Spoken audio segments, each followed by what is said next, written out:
Welcome, everyone, to A House Divided. And of course, we're here at the Abraham Lincoln Bookshop. We're much drier than we've been for the last 8 weeks after our flood, but we're getting back to order, and you can almost start coming into the shop almost pretty soon now. And meanwhile, we're happy to be doing these Zoom interviews still. And Jonathan, we're so happy to have you, Professor of American Studies at Christopher Newport University. He's co-chair, of course, of the Lincoln Forum. He's an author or editor of 13 books and more than 100 articles and essays and reviews about the Civil War, African American history, Abraham Lincoln, and the U.S. Constitution. His many books include, I'll just give some of them: Emancipation, the Union Army, and the Re-Election of Abraham Lincoln, which was named the best book of 2014 by the Civil War Monitor magazine and won the Abraham Lincoln Institute's 2015 book prize. Midnight in America, Darkness, Sleep, and Dreams During the Civil War, named the best book of 2017 by the Civil War Monitor. My Work Among Freedmen, the Civil War and Reconstruction Letters of Harriet M. Buss, co-edited with his student Lydia Davis. To Address You as My Friend, African American Letters to Abraham Lincoln, and A House Built by Slaves, African American Visitors to the Lincoln White House, which won the Gilder Lehrman Prize in 2023, last year. Now, I'll tell you, I've interviewed 3 authors in 2 books before, but never one author and 3 books. But I'm going to give it a shot and see what happens. So we're going to get right into it, and I'm going to introduce, I can't say this is a green monster. I guess it's a turquoise mini monster. Yeah.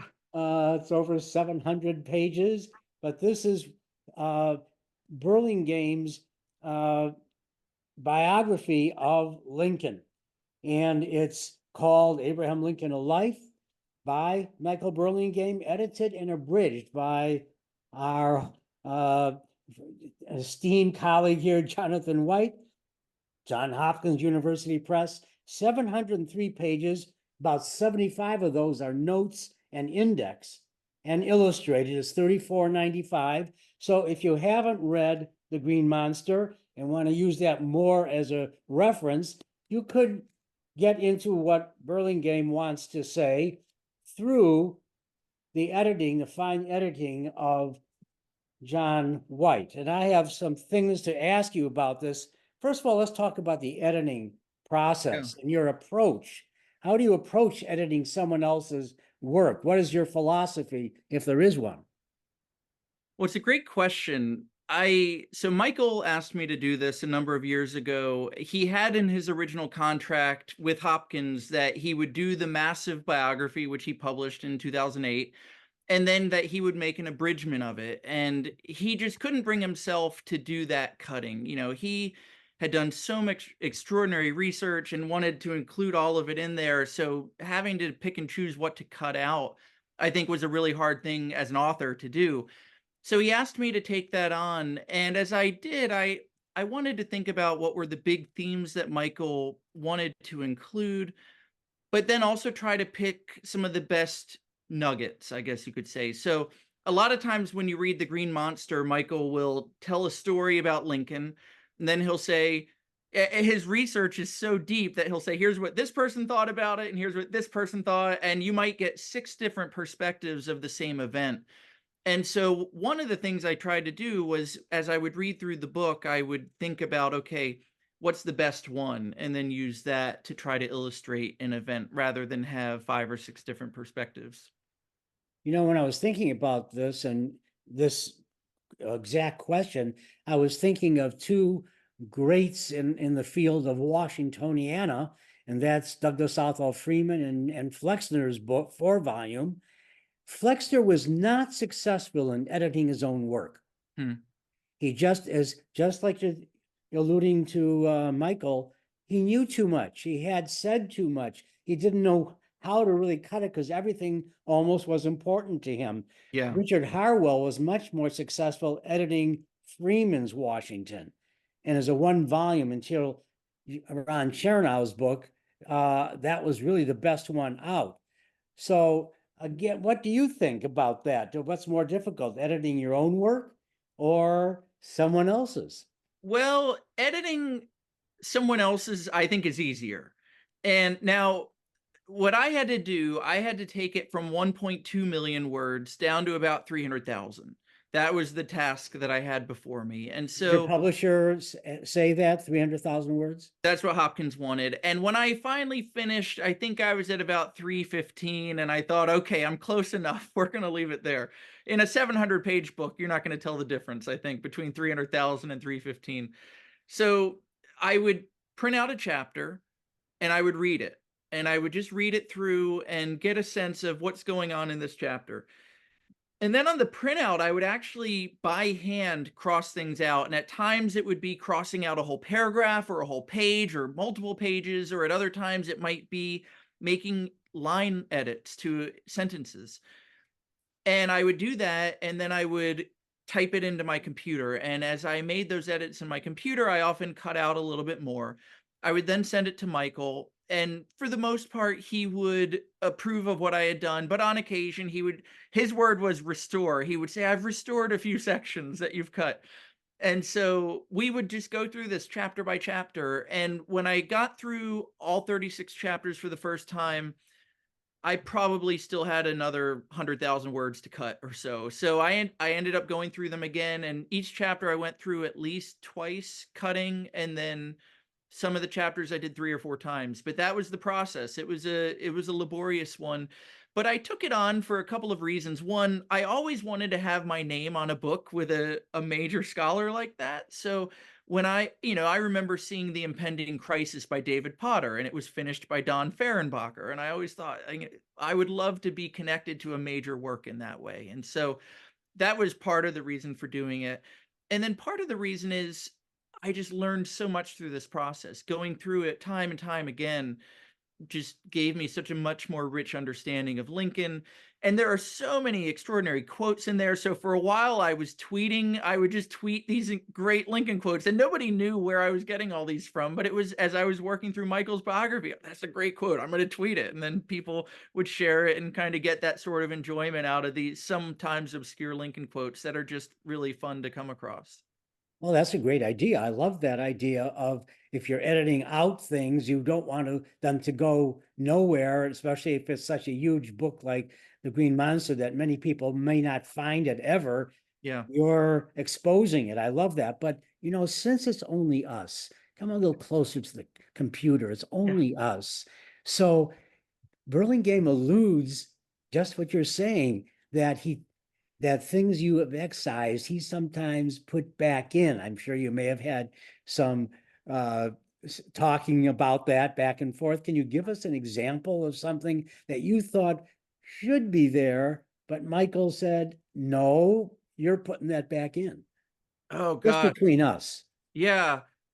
That's a great question.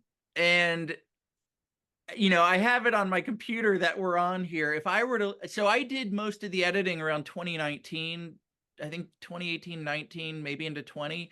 So it's been a couple years. The one thing I remember cutting that he wanted back in, and I thought it wasn't in the right place once the editing had been done. In a very early chapter, he had a very long excerpt from one of the letters that Lincoln wrote to his stepbrother, John D. Johnston. So John D. Johnston, my sense, is kind of a loafer, not wanting to work hard, willing to take advantage of his mother. And Lincoln wanted to look out for his stepmom. And so there are some really extraordinary letters where Lincoln basically says, start working, don't sell mom's land, and, don't take that away from her. And so I remember at one point, Michael had that in a very early chapter, and I thought it didn't fit there. And as I was doing the editing, I had taken something out that just sort of changed the nature of the chapter. And so he said, well, I want to make sure we recover this and restore it. And I have to confess, I don't remember if we ended up putting it back into I thought it should be later in the narrative where it fit chronologically, whereas Michael was using it to sort of talk about Lincoln's character and, the Hmm. importance of work and those sort of things. So that might be one thing that I have thought about that I don't know if I ever put back in where it should have been. So don't nobody who's oh, it's just me and you, It's Dan, right? just No one the else two is of us. watching. Don't So worry about that. nobody check into that. Exactly. That'll go in the enlarged, concise edition. So let me ask you about illustrations that are in there. I know I put one out, Bjorn, for the Capitol domes. I just want to show it because I love it. You never really see the two domes together during wartime. And that's why everyone talks about the rebuilding of the nation through Lincoln. But I Mhm. like that illustration. I'm glad you kept it in. And there are a couple of cartoons that I liked in there. One was the well-known long Lincoln, Abe Lincoln, a little Mhm. longer. And that one is just great for bookmarks, which I we was gonna have, of say that. course. I have those. It's the best for that, of course. I'm glad Lincoln wasn't fat. I have one right here. There we go. And so I've always loved that one, and many people do like that. And the other one that I'm glad is in there was the one in which he has all the like gnats on him, all the people who want Mhm. jobs, and Yep. that's what that's all about. And that's a great one to put in. How did you approach then the illustrations to cut out and what to leave? So I actually can't claim any credit for the illustrations. My job was solely with the text, and then Uh-huh. Michael and the press handled all that, but I agree that they did an excellent job with what they kept.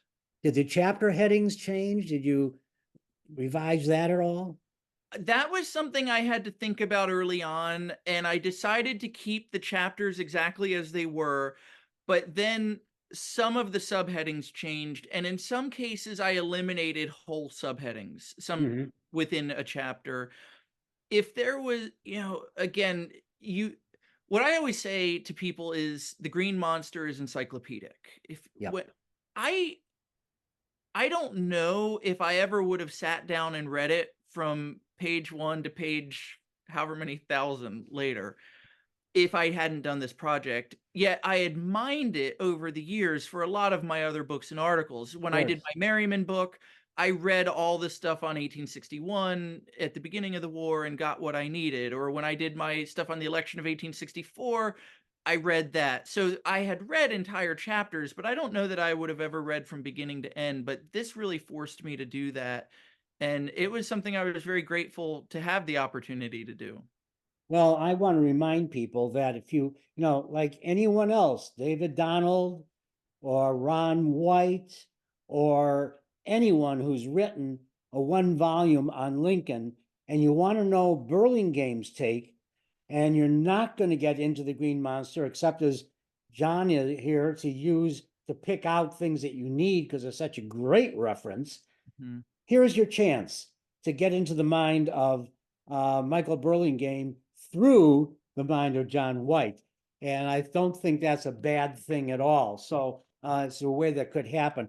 Something that he mentioned, I think in the foreword, that since the original came out in 2008, new information or revised information has come out since then. And he cites his own works, he Mhm. cites your work, and maybe a couple of others. So I had a couple of questions. What new ideas had to be entered into this or revisions? Give us an example maybe of something that had to be revised because 2008 to Right. 2023. Yeah, the one that comes to mind had to do with the election of 1864. So I wrote a book called Emancipation, the Union Army, and the Reelection of Abraham Lincoln.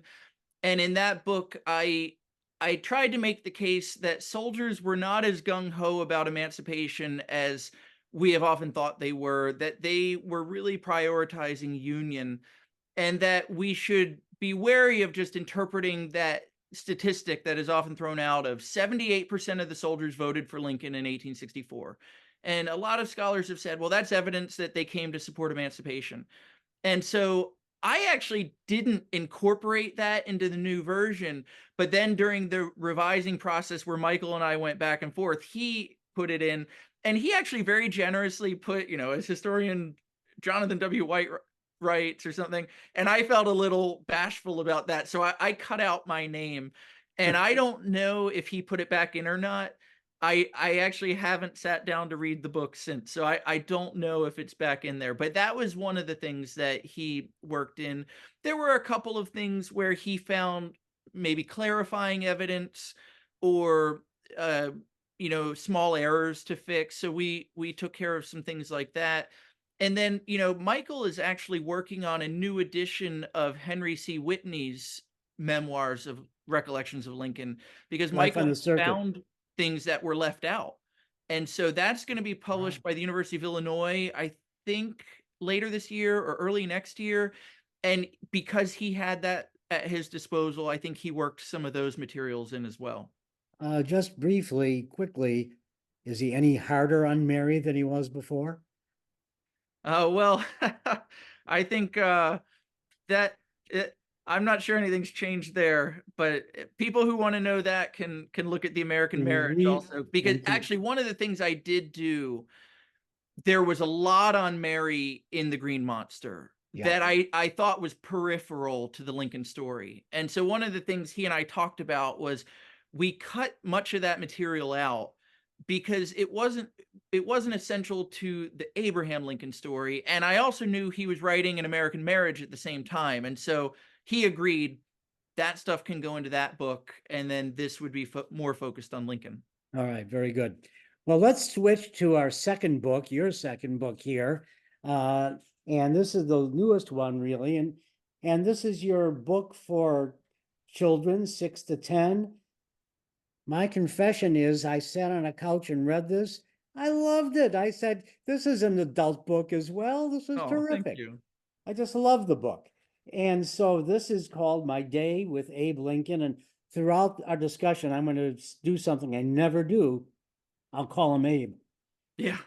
So Reedy Press, 89 pages, illustrations by Madeline Renault. Is that how you pronounce it? $12.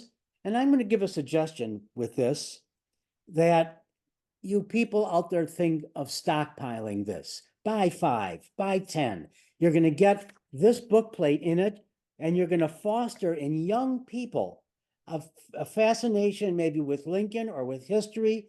It's good for both boys and girls, because Lucy is our protagonist in here more than Lincoln, really, I think. So go get 5, 10 of these with a collector's book plate in it, that a child can start to enjoy and say, who is this Abe? I'd like to know more about him. Well, there's another book coming out. You're going to get a chance. So this is your moment to be able to do that and get a collector's copy in a way with the signature that you can give out as gifts for a long time. So with that said,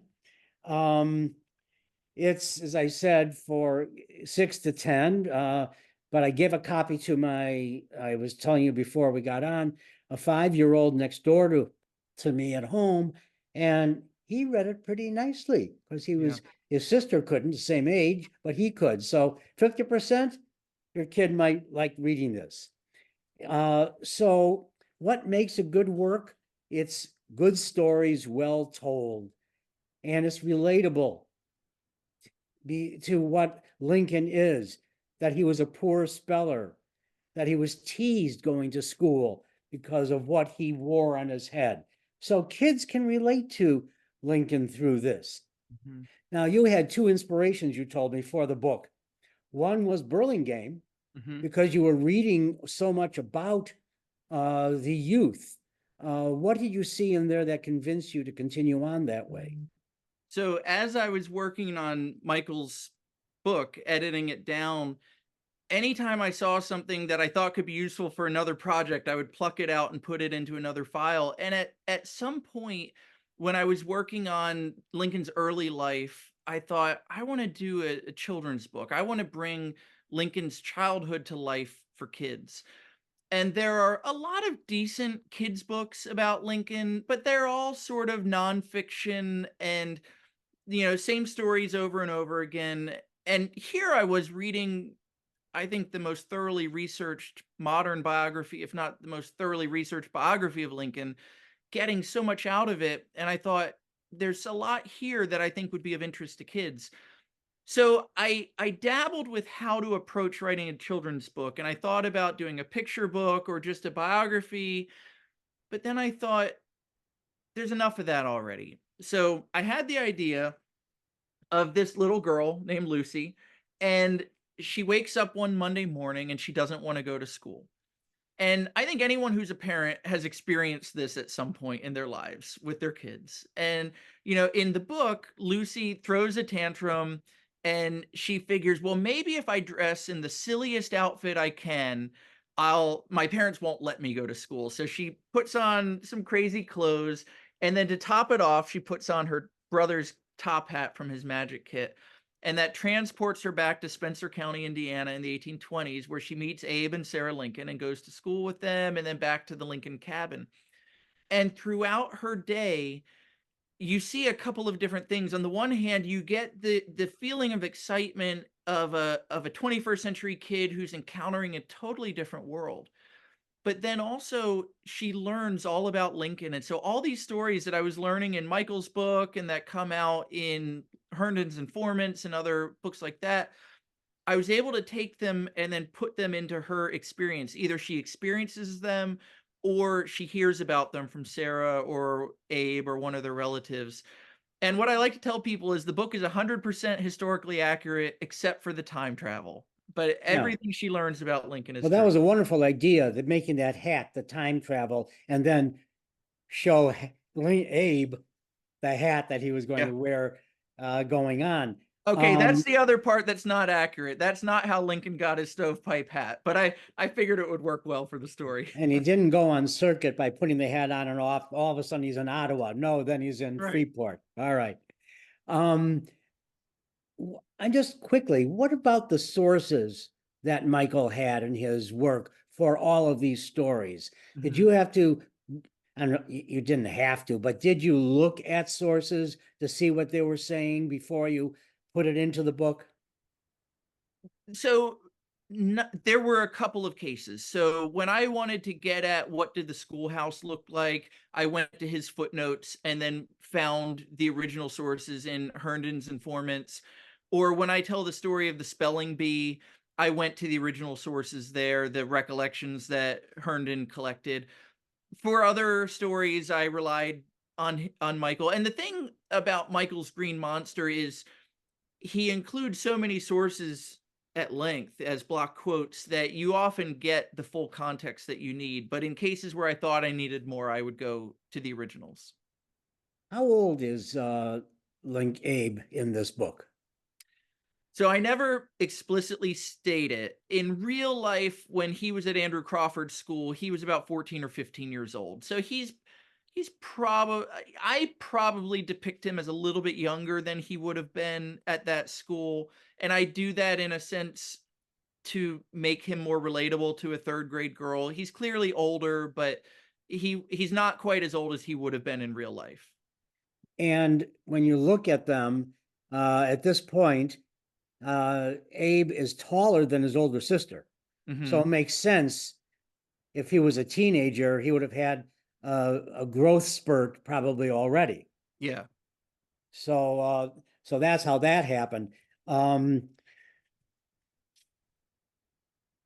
Now, in writing a kid's book versus adult, what is your different perspective or your writing styles? Do you channel your own childhood? Did you listen to your two daughters with become editorial sounding boards? All of the above? What? Yeah. So I've been telling bedtime stories for my daughters for almost 11 years now. And usually they're about talking animals that go on all sorts of crazy adventures, but sometimes they're family stories. And so I've sort of been working on that skill. It's incredible that a lot of the best-selling kids books that are out started as stories that a parent told to his or her child. And so that's how this there are the girls with my Lincoln Prize on the day we got the book in the mail. Clara is wearing her Super Abe shirt and a top hat there from a old Abe costume that we have. So I've been thinking about how to talk to kids, and I often go to local elementary schools and talk to them about Lincoln. So I have that sort of experience. And but after I wrote it, the girls and I would then go out to a coffee shop and we would sit down and take an hour or two and read through it together. And they would say, here's, what do you think about this? Or what do you think about that idea? Or I don't like that word, or what does that mean? And that was a way for me to get their perspective. I also shared it with the professor at CNU who teaches children's literature, and he read it to his kids. And in an early version, I just took it for granted that Lucy was meeting Abraham Lincoln. And his kids read it and said, when is it that she realizes? And I thought, wow, okay, that was good for me to know. For me, it was a no-brainer. It's called My Day with Abe Lincoln. Like, of course it's Lincoln, but the reader needed to find out when she realizes it's Abraham Lincoln. So it was very helpful to get some kids' perspectives on it in that way. Well, illustrations, even though it's wonderful text and keeps one going, uh, illustrations are important in any book, especially for children, as you know. And I'll tell you this, I turned the page and I saw this book with all these bugs, and I said, Uh-huh. whoa, that made me laugh out loud. And then I read what it was, bugs coming out of the desk that, really, if he was out there in the wilderness in a in a schoolhouse, I bet there were bugs all over the place. And the other And one that I'll say, so that's something that comes out of Michael's book, and that was actually an idea of one of my daughters to include the bugs on a spread out on a page like that. that terrific. Tell her that was terrific idea. I like that. Yeah, And it definitely goes to the kid in you. yeah. Another one that I loved is uh, Lucy later mimicking Lincoln in the field, lying with his legs up on a tree and reading a book. That's a Yeah. wonderful illustration as well that was put in. So you reached into your student pool Mhm. to find Madeline Renault. How cool is that? It was So a great experience. did you suggest subjects to her, or did she read it and then come out with the ideas, collaboration? How did that come about? So I had never met Maddie before, and I emailed the chair of the Department of Fine Arts and Art History at CNU, and I said, "Do you have a talented art student I could work with to do this?" I explained what I wanted to do. And she went to the two visual art professors and they both recommended Maddie. So I met with Maddie at our coffee shop called Einstein's, and I told her the idea and she said she would love to do it. So without having seen any of her artwork, we just signed on to do it. I was trusting my colleagues. There she is there. Yeah. And so I sent her the book and she read it, and then we sat down in my office and went chapter by chapter and just sort of laid out what do we think should be included. And then my girls, we went to Einstein's again, and my daughters met with her and they said, here's what we think. And they told her, this is what we would like to see. And actually, let me see here. This scene is at the end of the book when Lucy comes back and she's excited to go to school. And each one of the kids in that picture is a friend of my daughter's, and the teacher is one of their favorite teachers. And so my daughters were able to sort of say, here's how we would like to see it too. And she really took things into account. That's great that you have a couple of daughters at the right time. Hmm. Um, so there's one that you tell the story about Lincoln being kicked by a horse, Hmm. which is a well-known story, more or less. And it reminded me, and I wanted to show this because here is the Gettysburg photo. And look at that nose and how it veers to one side. And it veers to the side of that wandering eye. And I think that that's where he was kicked. And it may have disjointed his nose a little bit and maybe loosened the eye slightly. Hmm. That's what I think about that. And when I see this, I think about the horse kicking. What is, tell everyone quickly the story about his being knocked out. Yeah, so he was about 10 years old, 9 or 10 years old. He was allowed to take grain down to the local mill to be ground into flour, which was a very exciting thing for him as a kid to be able to do. And the way you would do it is you would put the flour, or you would put the grain onto a millstone, and then you would hook up a horse to it and prod it going around in a circle. And so young Lincoln is just so excited doing this. He's whipping the horse a little too enthusiastically, shouting, according to one account, it was "Get up, you lazy old hussy." The version I used was "Get up, you lazy old devil."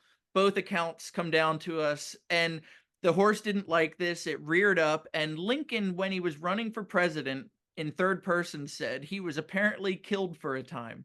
And so he's knocked over, he's unconscious, he's bleeding like crazy. And when he finally wakes up, his first words were "lazy old devil" or "lazy old hussy," depending on which version we abide by. But it's incredible that Lincoln remembered this all these years later as he's writing an autobiographical sketch to run for president. That's something he chooses to include. And Herndon thought there was a psychological reason for that, that Lincoln really believed there was something important in this moment, that his life was preserved and it stayed with him for the rest of his life. I want to show you on page 12. I don't know if you can see it very well, but Lucy's shirt has a unicorn on it. Which of your daughters has a shirt with a unicorn on it? Oh, that's funny. So next Friday, my kids have this day where they dress up as their favorite literary character. And Clara is going to dress up as Lucy. She has a shirt with a unicorn. She's got striped tights. She's going to put on a polka dot or some sort of scarf and skirt. And then we actually do have a magic hat from my daughter Charlotte's magic kit that she's going to wear, and she's going to put little papers inside of it that she's going to pass out to all her friends that she'll pull out of the hat, just like Lincoln might have done with his papers. So yeah, Clara has she didn't have a unicorn shirt when we wrote the book, but she's gotten Ah, one so that okay. she can go to school that way. I like it. Now you mentioned the Sum book, which is well known in Mhm. Lincoln circles, a book that he had when he was younger that he started in all sorts of sums and all sorts of things. One of them, of course, has a poem written on it, and the poem is here. Uh, and I'd like you to read that poem because I laughed out loud when I read that you wrote that Lucy thought she may have been the fool Yeah. Lincoln had been writing about. So why don't you read that poem? Tell us how old Lincoln was and how it got in here. Yeah, so it says, "Abraham Lincoln is my name, and with my pen I wrote the same. I wrote in both haste and speed, and left it here for fools to read." And whenever I teach a class at Christopher Newport University, I always include Lincoln's poetry. I include this and some others because I love the fact that Lincoln wrote that about 1823. So he wrote that 201 years ago.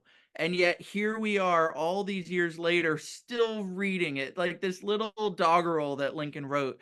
And one of the reasons I included it in the book was I thought it gives a different side of Lincoln to kids. I think kids will find that interesting.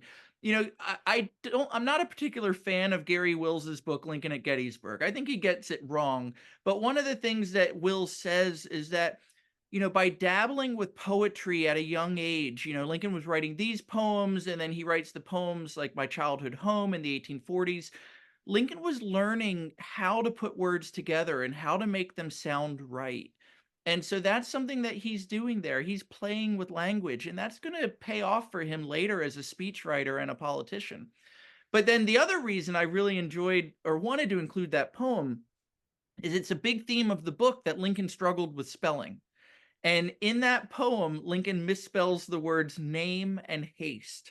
And so I wanted to be sure to include that. And it's funny, someone who got the book and was reading it emailed me and said, "Oh, I thought you had a typo because name and haste were misspelled," and then saw that Lucy, talks about that. It wasn't a mistake, or it wasn't a mistake on my part. It was a mistake on Lincoln's part. So I wanted her to see that Lincoln really did struggle with spelling. And my kids have a spelling test every Friday. And it's hard. It's hard for kids to learn how to spell difficult words. And my hope is that kids will be able to relate to this. Like Lincoln, Lincoln, for as great as he was, also didn't know how to spell name. Well, let me ask you. You asked the question. Oh, well, I'll get to that. Let me get to Okay. that first. I just want to first say that all of you listening right now, if you don't already want to read this book yourself, then you've forgotten how to be a child. Mm, This is a great piece for all children and yourself. I'm telling you, grab a bunch of them and uh, and disseminate them periodically to kids, grandkids, gifts at Christmas or whatever. It's a terrific book for that. Now, we once had a snippet from, he had some book, he also had a copy letter book, and not really copy letter book, it was a copy book. yeah. And we had a little corner of it that we can show right now. And I want to show it because it leads me to something else in your book. There is one side of it, and then the other side is interesting because he's writing out Thomas Lincoln, Thomas Lincoln, Thomas Lincoln, Thomas Mm, Lincoln over and over again. And we all know in the Lincoln world, the fraught relationship between father and son. Yet here he is using his father's name as an exercise in writing. mm, So this was in, Spencer County around 1824 to 26. yeah. Now, so this leads me to this. His dad is in this book, there's a chapter. How did you decide to approach his father so it doesn't ward off little kids? Yeah, I didn't want to get too much into the difficulties of their relationship. So I try to make Thomas appear like a hard man. And one of the quotes that comes out in Michael's biography of Lincoln is that Thomas was a plain unpretending plodding man. I think that's the quote. Thomas Lincoln woke up, he worked hard, he went to bed. He woke up, he worked hard, he went to bed. He didn't value education, and I wanted that to come through because Abraham Lincoln did value education. So I wanted kids to get the sense that Thomas is a hardworking guy who doesn't value education. Abraham is a hardworking guy who wants to work hard with his mind, not with his hands. But I didn't want to get into some of the difficulties that really come out later in the relationship, to the extent that then when Thomas dies, Abraham writes a letter to John D. Johnson and says, I'm not going to go visit him because it would be harder for all, like it would be worse for all of us if I Yeah. did. I forget the exact language, but I didn't want to get into that deep of a problem because that would be hard to capture well in a kid's picture book. That said, there are things that I did try to capture that were really hard in Lincoln's life, like losing his mother at a young age, and I have him and Sarah reflect on those sort of things.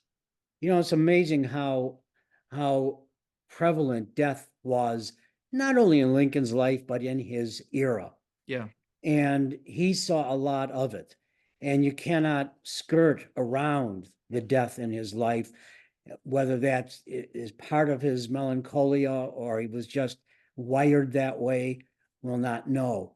But you can't get away from it. You can't not put it into even a children's book. Um, I'm just curious about, all of a sudden when she all of a sudden gave the hat to Abe, and all of a sudden she woke up back home. Mhm. I felt like Dorothy in The Wizard of Oz.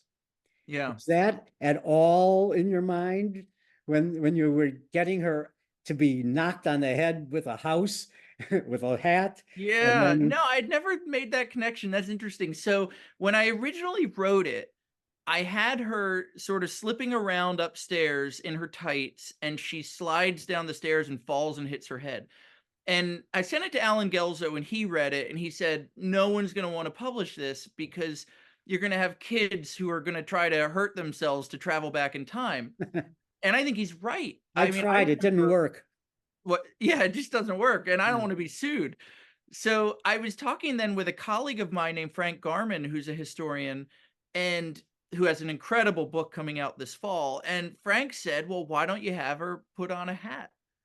And I thought that's a great idea. So it then became her mission. She doesn't know it, but it became her mission. She puts on a hat and then she gives it to Lincoln and he loves it. And then when he finally puts it on, that's what brings her back. Yeah. We have to get to the end of this so we can go to the next book. Yeah. But I have a couple of more that I just want to get by. There is a guidebook online Hmm. for this, for both teachers and parents to use with this book. So I want you online, I want you to answer a question you posed in chapter 4 about the spelling bee. Okay. You asked, do you think it was cheating for Abe to help Anna get the spelling answer by the next letter was an I. He kept pointing to his I. So what's your answer? And also, what did your daughters think about that? That's a good question. I don't think I've ever asked them what they think. I'll have to We're going do to that ask her to dinner come tonight. in right at the end of the whole thing and find out. We So go could. ahead. I'll do that. Um, I wanted to create a teacher's guide so that so that teachers could use it in class and then become experts. So I give the history on every story and every chapter, and then I also give primary sources so that teachers can teach about Lincoln and when students have questions, they'll be able to ask them. And then I included these discussion questions. So was Lincoln cheating? I think he was, but I think we can let it slide. The Andrew Crawford, we know this from Anna Roby's recollections in Herndon's Informants.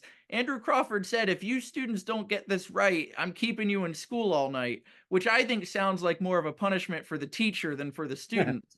But, Lincoln was just trying to help everyone get to go home. So we can cut him some slack there. Well, at the very end, she goes to her library to get another book or 3 on Abe, and she wants to find out more. And she did something that I didn't expect. I thought her to go to the card catalog. Yeah. I'm 80. They don't Oh, have she them went to a anymore. computer. I said, well, what is that? Maybe the next book she should go back to a card cat. My childhood when there's card catalogs and no saran wrap. But okay, what is your next book going to be? There is going to be another.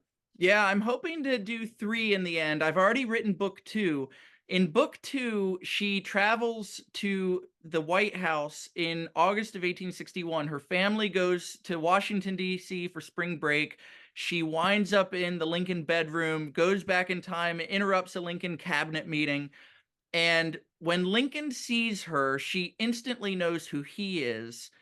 And he can't quite put his finger on who she is. He knows he's seen her before, but she's only aged 6 months and he's aged 40 years. And she winds up spending the day playing with Willie and Tad. I wanted to set it before Willie died because the tone of the White House changes after February of 62. So Amen. she has all these antics with Willie and Tad, dealing with the soldier doll Jack and all these things. So there will be a lot of fun stories, and I picked a day where a lot of things happen in the White House. So I'm working with the artist on those illustrations and with the press on the book, and I'm hoping it'll be out next spring.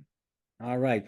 I'm going to ask for it right here so it's on the record. We'd love to have you right back here on the day of release. We will plan that. Absolutely. I would That love to do sounds it. good. All right. We have a third book to go to. You're trying to catch up to Harold, aren't you? With all Yep. these books and everything. So this one is called, where did I have here it is, Shipwrecked, a true Civil War story of mutinies, jailbreaks, blockade running, and the slave trade. It's a Rowan and Littlefield book, 336 pages, $29.95. And of course, again, you're going to get a signed book plate for any of these books, by the way. Even the editing one, you're going to get a signed book plate from Jonathan. And for Burlingame, you'll just have to bring it down to Springfield at some time when he's there and have him sign that too. So let's talk a little bit about this. Um, how did you find him? I mean, he's not on everyone's lips. Yeah. So about 2014, I This wanted is to write a just a history man of the, named Oaksmith, right? yeah. Appleton Oaksmith, great name, but how'd you find him? Yeah. So about 2014, I wanted to write a history of the slave trade during the Civil War. And I had a list of people who I knew had petitioned Lincoln for pardon. And so I gave that list to a student of mine named Daniel Glenn. And I said, go into newspapers.com and Chronicling America and just start searching for these names. And one day he comes into my office and he said, have you ever heard of Appleton Oaksmith? And I thought, that's the strangest name I've ever heard in my life. If I had, I wouldn't have forgotten it. And I said no, and I asked why. And he said, well, his name keeps coming up in these articles. And so I said, well, add his name to the list. And Daniel did more searching. And as he did more searching, and then I started to dig into Appleton's story, I thought, I'll just have a chapter on him. But the more I found, the more I realized his story touches every important moment of the mid 19th century and was worthy of a book of its own. Well, it goes through, there's so many different themes that come through here. Uh, I kind of like that. I saw a review that said no is too much. It does there's no point to have all this stuff. It's not cohesive. Well, I think it's fine. And of course, maybe because I like you am steeped in all of this, so that I'm used to it and all the people. For instance, this is kind of off track, but I'll say it. He objected to the execution of Nathaniel Gordon coming in there. I thought that was relevant. Tell people about Nathaniel Gordon. Many may not know this story. Yeah, so Nathaniel Gordon was a slave trader who was caught with 897 Africans below decks on the west coast of Africa in 1860.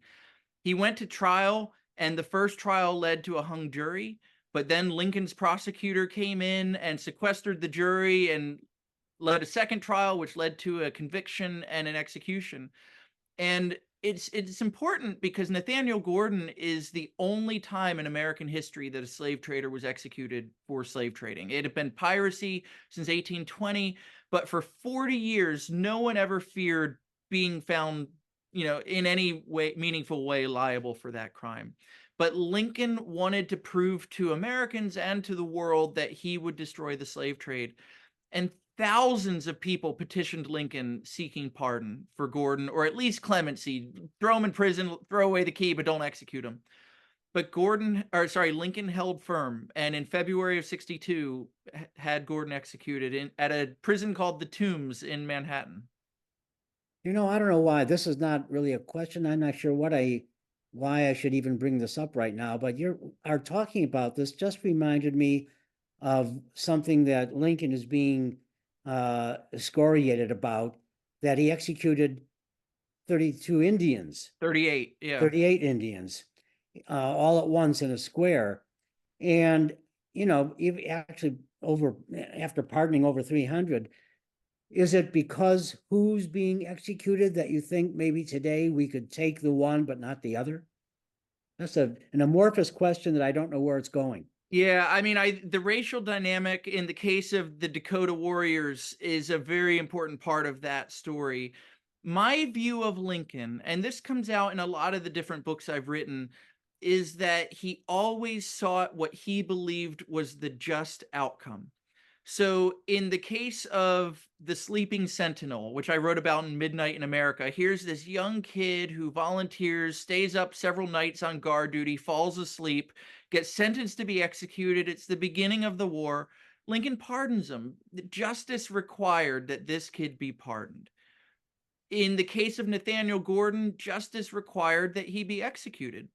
In the case of the Dakota Warriors, 369 were tried, 303 were found, let me think, 303 were pardoned, and 38 were sentenced to be executed, or ended up being executed.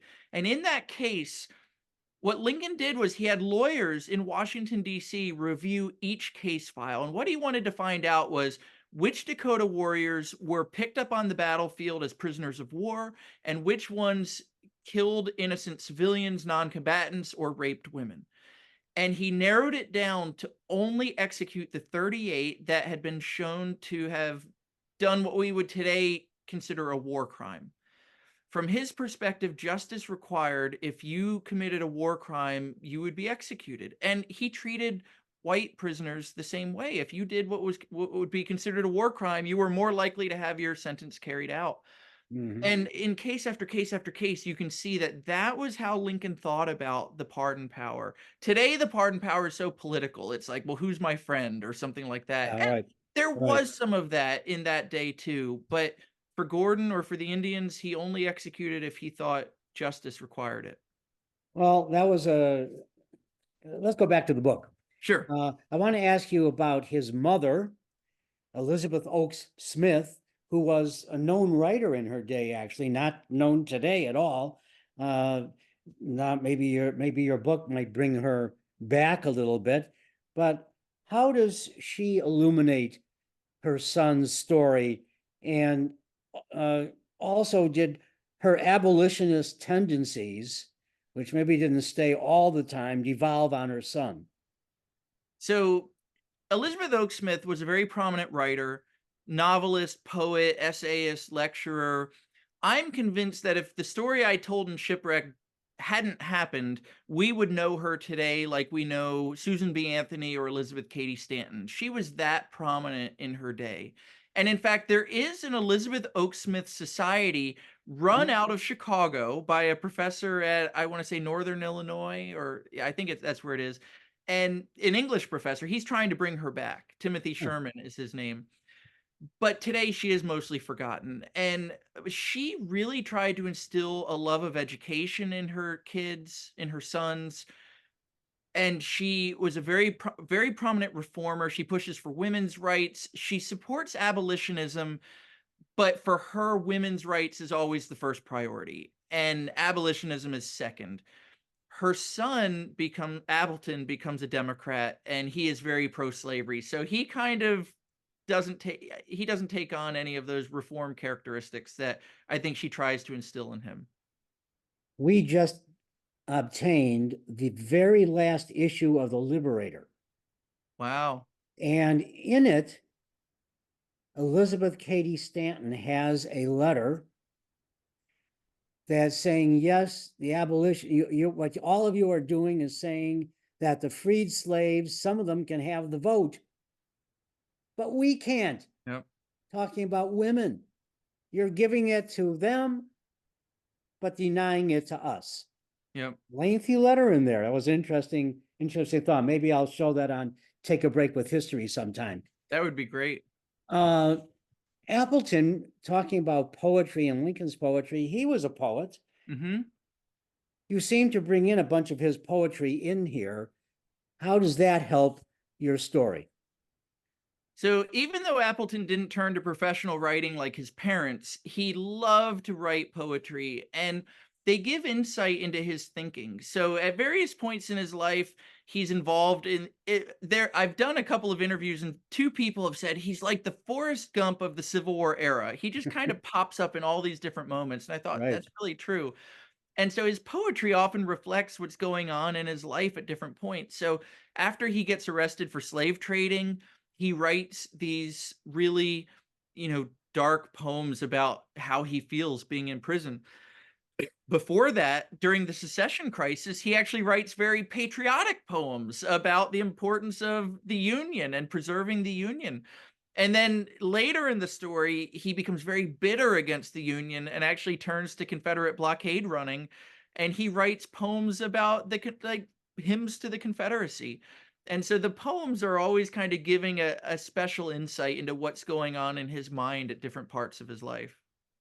Well, tell us about your Forrest Gump. What is his character like, Oh Smith? I mean, he seems to, as you say, show up everywhere. He does so many different sorts of things. Who was he? So he was born in Portland, Maine. He moves with his family to New York when he's a young man. They're living in New York City. The family is very poor. He has a love that goes wrong at some point in the late 1840s. And at that point, he just takes to the sea and he goes around the coast of South America, winds up in California during the gold rush, gets caught up there. Later, he winds up on the west coast of Africa in what might be a slave trading voyage, although I make the case in the book that it wasn't. In the 1850s, he's involved in the filibustering in Nicaragua and then Cuban liberation. I mean, it's just extraordinary that one guy who's been completely lost to history has is really in all these incredible moments that are so important, and yet we've missed him. But here's a guy who may have been involved in slave trading at some point. At the same time, he went anti-Klan Mhm. many years later in his life. Same person? Yeah, so that's the interesting thing. He is arrested by Lincoln for slave trading. He escapes from prison in Boston. The prison is now a luxury hotel called the Liberty Hotel. He lives in exile from 1862 until Grant finally pardons him in 1872. And then just sort of by accident, he winds up settling in North Carolina in 1873 or 4, and he gets elected to the state legislature. It's a biracial Reconstruction legislature, and he gets elected as an anti-Klan, pro-black civil rights politician. And the thing is, I don't know how to explain that. How does he go from a very strongly pro-slavery person before the war, a potentially, potential slave trader, to a pro-black civil rights, anti-slavery around the world guy in the 1870s who's willing to stand shoulder to shoulder with black men and fight for black civil rights? Very sadly, there's a descendant of his who claims to have a memoir of Appleton's, and she would not let me see it. Oh, And I ouch. just I pleaded with her, "Please let me see it." And I email after email, and after a while, she just stopped responding. And I have always wondered, would that give me insight into certain aspects of his story that I just don't know? Maybe that would help explain his change of heart, but I'll never know for Hopefully, sure. hopefully there's a place in hell for her, but not giving information out like that. That's pretty sad. I got a question that's kind of off track too, a little bit, but Sure. his trial was not in New York. He went to Boston. Mhm. And because New York may have been slightly more sympathetic to the South. My thought is there was slightly sympathetic to the South because the cloth manufacturers in New York needed cotton. Oh yeah. The New York City was very deeply tied to the South. So the banking industry is financing the the domestic slave trade in the antebellum period. So Southern plantation owners are going to New York banks to try to get money to buy slaves. And then the textile industry is in New England and New York. I mean, New York City was very different back then. It was the manufacturing capital of the country. And I'm blanking on his name, but one of the mayors of New York, who was an abolitionist and a Republican, gosh, why this is gonna bother me that I'm totally blanking on his name. He owned a textile factory since the 1830s in Manhattan, and even though he was an abolitionist, was selling cheap clothes to slaveholders who were buying it to clothe their enslaved people. So there were very deep ties between New York City and the South, and the Lincoln administration, I think, worried that it'd be hard to get a jury in New York that might convict Appleton Oaksmith. And again, New York has a very strong democratic political part of machine, two machines, in fact, and it's the home of the New York City draft riot. So Yeah. you're going to find Democrats, pro-South people, pro-slavery people. So Appleton had been buying ships in New York and in New Bedford, and he was charged with outfitting these ships for the slave trade. And they thought, we'll have a much easier time getting a conviction in Boston. And what's your thought on Lincoln and the cotton industry? He got to the point where he was helping cotton come up north. Yeah, gosh, that's a complicated story I that I thought don't think so, I could but speak to. But even in I remember there was a document you had a couple of years ago involving a Mrs. Tubman, and that, and from she Georgia. involved in this cotton trade Yep. that was, some people who were close to Lincoln or close to Chase were able to get some permits that enabled them to make a lot of money selling cotton that had Well, been. that Mrs. Tubman also knew Mary from back in Lexington area. Right. And here she was in front of Lincoln getting a pass to go up to New York and then back down to Back down to Georgia. Georgia, right? Yeah. Yeah. And it was just before the election of 64. Cotton. He needed New York votes. Yep. That's how I kind of saw that. I'm And glad if you people reminded want me to of read that. more about that, Dan, you can go to the lincolnforum.org and Uh-huh. download the Lincoln Forum Bulletin. I forget which issue. It was maybe last fall that you wrote a whole article I about did. that. People can Yeah. hear more about that story. Yeah. Thank you. Signed copies could be gotten. That's right. So look, we've gone through 3 books. It's over an hour.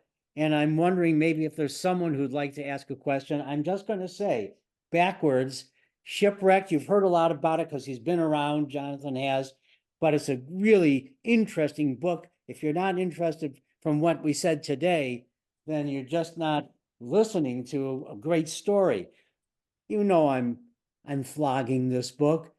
It's not enough for me to retire, but it's enough for you to enjoy giving it out and keeping the Lincoln story alive with the youth of America. Well, and can I throw in there? I really appreciate what you said about getting multiple copies. Not, I know I'll never get rich off these books, but No. I just want it to get into people's hands, and it makes a great gift. And actually, I met someone. I did an event at a small historical society in Pennsylvania. He bought 5 copies and he gave them to the elementary schools in his county There you because go. he thought this is gonna catch their interest. Yeah, because we need to do this. As though, although there are younger people in the forum, but never enough. And you have Right. to get them when they're young. If you get them when they're young, you've got the adult. Yep. And okay, this is Burlingame's book, but it has the fingerprints of Mr. White all over it. And I think you would enjoy now finding out what Burlingame really had to say. So thank you for doing that as well. Jonathan, this has been fun. Yeah. Thank you so Thank much you for having for me. being with us. Oh, no, wait a minute. I want to ask you one real quick thing. If you yelled out for your daughter, would she come in and answer that question? Let me get her. I'll be 1 second. I hear her in the other room playing her recorder. Give me 1 Let's second. get her in here. Hey, Charlotte. Well, that was a fun interview, Dan. We have a few questions from, questions and comments, and I'm gonna want to go over those. Let's before go we over some. If finally he get can, back. he can sit here, let's go over some of them. Yeah, let's say hello to some of our friends that have been watching. And John may not actually be in the seat to hear all of this, but hey, I want to say hello to Hampton Newson, fine author. And How Hampton- old is this one? How old are Yeah, you? yeah, and Hampton almost says 11. such a fan of John White's work, so much good stuff, and he wants to know about the 4 upcoming projects. We're reading comments. Okay. Okay, let's go back to that, Bjorn. Hold on. And the question that came to your dad was about the spelling bee. And Lincoln saying, yeah, the letter I. Great idea that was. So what do you think about the question that your father asked on the online version, that was Lincoln cheating? You think he What was do cheating? you think? Was it, can you give him a pass? Or do you think he was cheating with Anna? What's your thought? I think that I don't think exactly that he was cheating because I don't think anyone would like to stay overnight at a school, That's what I especially the teacher. So yeah, I think he So was they want- benefiting for the class. Would you do that for your friend if you Yes. saw your friend? What is your proudest part of the book? Something that you put in there that you're very proud of having done? Well, I helped a lot with some of the ideas, and the pictures too. Me, my sister, and my dad brainstormed on what we should do for the pictures, and then we got a student to do that. And then in the second book, I helped more. What's your favorite part? So they heard a little bit about book 2. What's your favorite part about book 2, do you think? I like in the car a lot, where they're fighting, and Yeah, so the family That's drives. totally not relevant to our family. Yeah, not at all like our family. The family drives to Washington, D.C. for spring break and they fight in the car. And we've got some pretty funny lines in there. Can't wait to see that in about a year when it comes out. And I'm going to ask you and your sister to sign the book plates that will have your father sign since you're part of that book. Okay? Yeah. You do that? Terrific. All All right. right, Bjorn, do you want to find some of the questions and comments that have been going on? Yeah, sure. Let's talk to some more of our friends that have been commenting. I think you were away from the camera, John, when I got a greeting from Hampton Newson, fine Civil War author. Also, David Wiegers is watching from here in Chicago, and the only question he has is Shipwrecked going to become a screenplay? You know, I hope someday it does. I don't know that it would make a great movie, but I think it would make a great mini series because it covers a very long period of time, and I would love to see an episode on each different aspect of the 19th century that he touched. The Adventures of Appleton Oaksmith. Exactly. All right. Then also, who else do we have watching today? Jeffrey Boutwell has contacted us and wants to say hello and asked about your next book. You have talked about that. And then Dan Madsen is watching from Colorado, says he's loving it. Shout outs from Dave Bradley over in the UK. David sent us a shout out. Rich Condon from the National Park Service says hello, John, and hello, Daniel. Bill Gorski from Arlington Heights. And that's a lot of other people have been watching, but those are the folks that want to shout out to us. And no, we don't have anybody that have any deep questions that need deep analytical answers. It's just we have some fans joining us live today to make this a really fun conversation. Yeah. Well, I guess we've covered everything, I think We have. but there's not. There's a lot in these books, people, and all three of them would be useful on your shelves. So thank you again, John, for coming in with us today. This was a lot of fun, and we'll do it again. Bjorn, you want to take us out of Sure, I would absolutely. say take Happy a to break do with it. history. Thank It's you. a house divided. Yeah, thank you, John. Thank you to everybody that's watched. Of course, there are links in the comments of this if you're watching the video later. If you're watching the video later on our YouTube channel, there shall be links in the description, in the video description, links to where you can order the book. We will send you a signed first edition copy of each of the books that we have talked about.